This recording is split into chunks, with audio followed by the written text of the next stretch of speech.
સો કેમ છો દોસ્તો? મજામાં? હું છું ધ્રુવ ટ્યુશન ક્લાસીસમાંથી પૂજા સર વાત કરું છું અને આજે આપણે વાત કરીશું કે એક્ઝામ વિશેની. બરાબર, ઘણા બધા મોસ્ટ ટાઈમથી પ્રશ્નો, ઘણી બધી વાતો છે અને આજે ઘણા ટાઈમ પછી આપણે વિડીયોમાં આવ્યા છે અને આજે જે વાત કરીશું તો કયા કયા ચેપ્ટરો વિશે, કયા વિષયોમાં તમને કઈ કેટલી આઈએમપી જોઈએ છે અને કેટલી આઈએમપી તમને જે આવડે છે. અને બીજી વાત એ કરીશું કે આપણે આજે પહેલાં એવા વિષયોની વાત કરીશું કે જે વિષયોમાં તમે કેટલા માર્ક્સ ધાર્યા હશે, કેટલા માર્ક્સ આવશે. બરાબર, ને તમે કેટલા માર્ક્સ, કેટલું તમારું ફોકસ હશે કે જે પ્રમાણે તમે લાવી શકશો. હવે આપણે જે વાત કરીએ છીએ તો પહેલું વિષય છે જે તમે સમજી જ ગયા હશો કે હું કયા વિષયની વાત કરું છું ને એવો કયો વિષય છે અને વિષયની અંદર એવા કયા ટોપિકો છે કે જે તમે કયા પ્રકરણમાંથી યાદ કર્યા છે અને તમને કયા પ્રકરણમાં લાગે છે કે જે ખરેખર આઈએમપી આવશે અને જે તમને ફાવશે. તો આપણે વાત કરીએ છીએ કે વિજ્ઞાન વિષયની. બરાબર, હા, સરસ, વિજ્ઞાન વિષયની વાત કરીએ છીએ. આપણે વાત કરીએ છીએ વિજ્ઞાન વિશેની. રાઈટ, વિજ્ઞાનમાં તમને એવું તો શું મેજિક લાગે છે શું વિજ્ઞાનમાં? કહેવાય છે ને સાયન્સ ટેકનોલોજી વિષય, કે જે 10મા ધોરણની અંદર રસાયણ, એવા ઘણા બધા પ્રકરણો છે કે જે તમને માર્ક્સ લાવી શકે છે. ન ધાર્યા હોય એવા પણ તમે માર્ક્સ ખેંચી શકો છો, મહેનત કરી શકો છો. બરાબર, આજે હું વાત કરીશ કે વિજ્ઞાનમાં કયા એવા પ્રશ્નો છે જે તમને ડિફિકલ્ટ લાગતા હશે, કે જે તમે સોલ્વ નથી કરી શકતા. બરાબર, તો મારી પાસે એક જોરદાર ટ્રીક છે અને એ ટ્રીક એટલી જોરદાર છે કે તમે કરશો અને જોશો અને મહેનત કરશો ને તો 100% આવડી જશે. આ સાચું છે, કેમ કે મહેનત કરવાથી 100% આવડે છે. તમે વાંચો, વિજ્ઞાનના પ્રશ્નો એવા છે કે વાંચાય એ રીતે વાંચો કે એની પાછળ તમારે યાદ કરવું પડે છે. બરાબર, વિજ્ઞાન કહેવાય છે ને કે ભૌતિક વિજ્ઞાન, રસાયણ વિજ્ઞાન. બરાબર, તો આ બધા વિજ્ઞાનના પ્રશ્નો આવશે કે તમે, હવે બીજી વાત એ કરીએ આપણે કે તમે વિજ્ઞાનની અંદર તમે કેટલું મોઢે કર્યું. બરાબર, જે તમારી પાસે એનસીઆરટીસી કહેવાય કે બોર્ડની, એટલે કે બોર્ડની એક્ઝામ ને એનસીઆરટીસી એક્ઝામ આવે છે. બરાબર, તો એની તમે તૈયારી અત્યારે ફૂલ કરી રહ્યા છો. હવે ગણતરીના જોવા જઈએ તો 2 મહિના બાકી છે આપણી પાસે. બરાબર, જેમ કે ડિસેમ્બર અને જાન્યુઆરી અને ફેબ્રુઆરીમાં આપણે મેદાનમાં ઉતરીશું, કે મેદાનમાં આપણે ઉતરીશું ને વિજ્ઞાનનું પેપર છે તમારે જે 1લી તારીખ છે. બરાબર, તો વિજ્ઞાનનું પેપર 1લી તારીખે છે અને 1લી તારીખે તમે એવી જબરજસ્ત તૈયારી જે આ 2 મહિનામાં કરશો અને જ્યારે તમે એક્ઝામમાં લખશો ત્યારે તમે તમારી મહેનત પ્રમાણે ઉતરશો. બરાબર, તો હું આજે વાત કરી રહ્યો છું કે વિજ્ઞાનના પેપરની. બરાબર, હા, વિજ્ઞાનનું પેપર છે કે તમારે કયા પ્રશ્નો છે, જેમાં ટોટલ કેટલા પ્રશ્નો આવશે. બરાબર, જેમાં ટોટલ કેટલા પ્રશ્નો આવશે અને ટોટલ કેટલા હશે. બરાબર, જેમ કે આપણે પ્રશ્નોની વાત કરીએ આપણે તો એમાં કેટલા વિભાગો છે. બરાબર, તમે કેટલા વિભાગોમાં તમે મહેનત કરી શકો છો. બરાબર, જેમ કે વિભાગ એ અને વિભાગ બી. બરાબર, જે આવશે કે વિભાગ એ અને વિભાગ બી, વિભાગ સી અને વિભાગ ડી, ટોટલ 4 વિભાગ છે આપણી પાસે. કેટલા? 4 વિભાગ.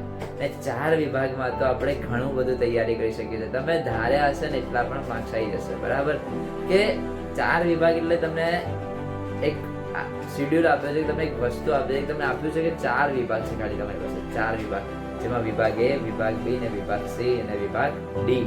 બરાબર, તો વિભાગ ડી ની અંદર સૌથી મોટા પ્રશ્નો આવશે. બરાબર, અને વિભાગ સી ની અંદર આવશે તો કે એનાથી નાના. બરાબર, અને વિભાગ બી માં આવશે તો કે 2 માર્ક્સના અને વિભાગ એ માં આવશે 1 માર્ક્સનો પ્રશ્ન. બરાબર, તો તમારે કરવાનું શું છે? બરાબર, વિભાગ ડી ની અંદર જ મહેનત કરશો તો તમારે વિભાગ સી આપોઆપ તૈયાર થઈ જશે અને વિભાગ સી તૈયાર કરશો એટલે તમે વિભાગ એ, વિભાગ બી તો તમને આરામથી આવડી જશે. બરાબર, હા, પણ મુદ્દાઓ ધ્યાનથી કરવાના હોય છે. બરાબર, વિજ્ઞાનની અંદર તમારે સૌથી વધારે એ ધ્યાન આપવાનું હોય છે કે જે પ્રશ્નો તમે કડક તૈયારી કરો છો. બરાબર, કે જે પ્રશ્નો તમે કડક તૈયારી કરો છો અને જે પ્રશ્નોમાં તમે આઈએમપી બનાવો છો. બરાબર, તમે જાતે વિજ્ઞાનની અંદર આઈએમપી શેર કરી છે, જાતે તમે બનાવ્યા છે પ્રશ્નો, બરાબર, કે જેમાં વિજ્ઞાનમાં વિભાગ ડી ની આપણે વાત કરીશું, બરાબર, કે વિજ્ઞાનની અંદર વિભાગ ડી ની આપણે વાત કરીશું. તો વિભાગ ડી માં આપણે કેટલા પ્રશ્નો છે? તો વિભાગ ડી માં 47 થી લઈને 53 અને 54 શું કીધું છે કે વિભાગ ડી માં 47 થી લઈને 53 અને 54 એટલે કે ટોટલ પ્રશ્નો કેટલા આવશે? તો કે 47 અને 54 સુધીના પ્રશ્નો છે. અને હા, આ જે પ્રશ્નો છે તો કે વિભાગ ડી ના છે પ્રશ્નો, અને વિભાગ ડી ના તમને ખાલી મથાળ આપ્યા છે, બરાબર, કે જે તમને બરાબર કે આટલા પ્રશ્નો આપ્યા છે. તો એક પ્રશ્નો, બરાબર, તો 47મો પ્રશ્ન થી લઈને 54મા પ્રશ્ન સુધી એટલે કે એક પ્રશ્ન આવશે 4 માર્ક્સનો. હવે તમે 4 માર્ક્સનું કરશો ને એટલે તમને 3 માર્ક્સનો આપોઆપ કેપમાં મળી જશે. પછી બીજી વાત રહી કે તમે 3 માર્ક્સનું કર્યું તો તમે 2 માર્ક્સ ખેંચાઈ જશે, બરાબર. 2 માર્ક્સ ખેંચાશે એટલે તમે પહેલું માર્ક્સ એટલે કે 1 માર્ક્સના આરામથી કરી લેશો, બરાબર. તો હું એટલું જ કહેવા માંગીશ કે વિજ્ઞાનના પેપરમાં તમને આઈએમપી હું આપીશ, બરાબર, શોર્ટ એન્ડ શોર્ટ આઈએમપી, અને એવી આઈએમપી કે જે તમે મોઢે કરી હશે ને એ જ આઈએમપી તમને આવશે. ને હા, મારી આઈએમપી હું તમને આપીશ ને તમે 100% ધ્રુવ ગ્રુપ ટ્યુશન ક્લાસીસમાંથી 100% તમે આઈએમપી મેળવી શકો છો, બરાબર. મારો નંબર નીચે આપેલો જ છે. અને બીજી વસ્તુ એ રહી કે મારી આઈએમપી તમને 100% મહેનતથી, બરાબર, કે મહેનત કરવી પડે છે, બરાબર. તો હા, હું જે આઈએમપી આપીશ એ આઈએમપી તમારે એટલે કે આઈએમપી એટલી જ છે, બરાબર. તમે એવું ના વિચારતા કે હું જે આઈએમપી આપીશ 100% બોર્ડમાં આવશે, ના.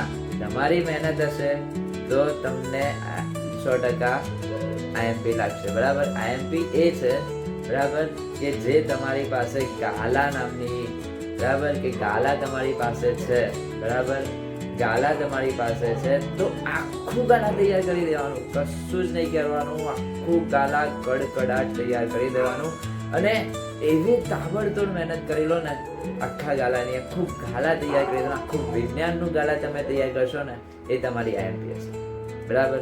અને મારી આઈએમપીમાં, બરાબર, હું તમને એટલું જ બતાવીશ કે તમે કયા કયા પ્રકરણમાં મહેનત કરી શકો છો, કયા કયા પ્રકરણમાં કેટલા પ્રશ્નોની અંદર તમે માર્ક્સ લાવી શકો છો, બરાબર. તો આ જે હું વાત કરી રહ્યો છું તો કે વિજ્ઞાનમાં હું તમને નેક્સ્ટ ટાઈમ બતાવીશ કે વિજ્ઞાનની અંદર કઈ રીતે મહેનત કરવી વાની છે, બરાબર. આપણે કેટલા માર્ક્સ ધાર્યા છે, બરાબર, કે વિજ્ઞાનમાં મારા ખરેખર કેટલા આવશે, બરાબર. હું તમને એ દાખલા આપીશું, એ દાખલા રીતે વાત કરું છું કે આઈએમપી તમે જાતે બનાવો એ તમારી આઈએમપી હશે. તમે શોર્ટ એન્ડ નોટ બનાવો, એક બુક લો અને એ બુકમાં તમને જે પ્રશ્નો લાગે છે કે આ ખરેખર આઈએમપી છે, બરાબર, કે આ પૂછાશે એ શોર્ટ નોટમાં લખો અને તમે એને તૈયાર કરો. અને તમે એને તૈયાર કરશો તો એને 2 થી 3 વાર તમારી ટેક્સ્ટ બુક્સમાંથી રિન્યૂ કરો અને જુઓ એકવાર કે શું ખરેખર આ પ્રશ્નો પૂછાય એવા છે. તો આ રીતે દોસ્તો તમે આઈએમપી તૈયાર કરો, બરાબર. હું તમને એટલું જ કહું છું કે મેં તમને આ આઈએમપી આપી દીધી છે કે આ રીતે આઈએમપી તૈયાર કરવાની છે. તમે જાતે બનાવીને જાતે ટેક્સ્ટ બુકમાં લખો અને 100% તમે ઓકે. તો મારી ચેનલને તમે લાઈક કરજો, શેર કરજો અને સબસ્ક્રાઈબ પણ કરજો. અને હા, ધ્રુવ ગ્રુપ ટ્યુશન ક્લાસીસને તમે 100% સૌથી વધારે, બરાબર, જેને પણ ન ફાવતું હોય વિજ્ઞાનની અંદર, બરાબર, કે મને વિજ્ઞાનમાં નથી આવતું, બરાબર, નથી ફાવતું, કે કંઈ ખબર નથી પડતી કે પ્રશ્નો સૂઝાઈ જાય છે કે શું કરવું, કેમનું ભણવું, કઈ રીતે એ રહેશે, તો મારી ચેનલ છે, બરાબર, યુટ્યુબ પર. તો એમાં તમે મને કમેન્ટ કરી શકો છો અથવા તો તમે મને એમાં લાઈક પણ કરી શકો, શેર પણ. મારું ઇન્સ્ટામાં પણ ધ્રુવ ગ્રુપ ટ્યુશન ક્લાસીસનું અકાઉન્ટ છે તો એમાં પણ તમે મને મેસેજ કરી શકો છો, બરાબર. પણ હા, જેને ખરેખર મહેનત કરી હોય એવા લોકો, બાકી એવા લોકો નહીં કે ખાલી એ જ કરવું હોય છે, ઓકે.